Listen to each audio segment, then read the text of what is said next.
Yo, it's Guido with a quick tip. Let's talk some skills, specifically the controlled impact skill, which I believe Terry has on his E25. Now, you might say, Guido, why are you wasting a controlled impact skill on a small tank like an E25? Well, I'm going to tell you. Generally, people think controlled impact is, let's put that on my KV5 or my mouse or something really big because I can do extra damage. But remember, there's another part to that skill. You take less damage. So it's actually quite a nice defensive mechanism for lighter tanks, things like Manticores and Hellcats, light tanks, little tanks like the E25 right here. Now the E25 is about 26 in weight, 26 tons I think it is. Is it kilograms or tons? I don't know, whatever the number was.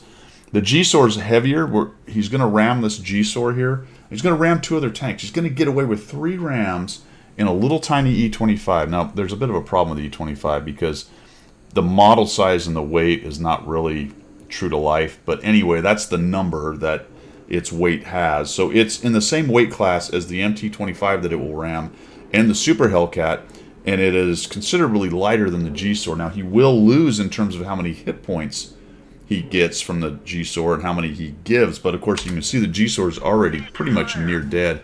He's going to get a shot on him too, and no, actually he did get a shot on him. So then he hits the G-Sword for he takes 377 and he hits it for 244, which is pretty darn good. Now we have a MT25, and that, of course that shaved a lot of hit points off. But when you're talking about ramming people, he gets a nice fire on this guy as well and finishes him off. So he ends up doing 97 to himself off of the MT and 88 in the ram, which was enough to kill it.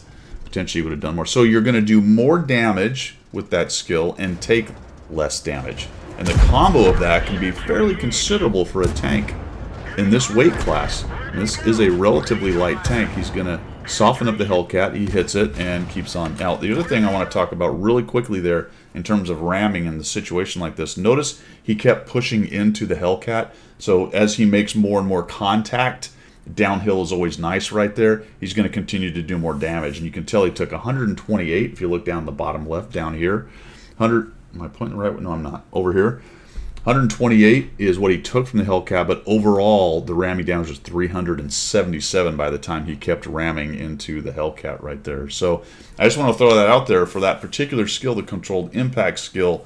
Obviously for light tanks and things, there's a lot of good skills for the driver, but definitely as you start to get more and more skills stacked up and you're wondering, well, what am I going to do in these last, 4th or 5th skill? Think about controlled impact. And you might even want to go a little earlier. I'm telling you, you see people come at you when you're in your really light, and I don't mean light tank as in class, but light as in not very heavy, glass cannons, things like that. You see these people just coming at you knowing they just want to ram you. And if you're running controlled impact, you're going to surprise them and potentially survive. So there you go. That's my quick tip for the day. Take a look at some of those skills. That's in particular a good one. It is not just for super heavies doing the ram thing. It is also for defense.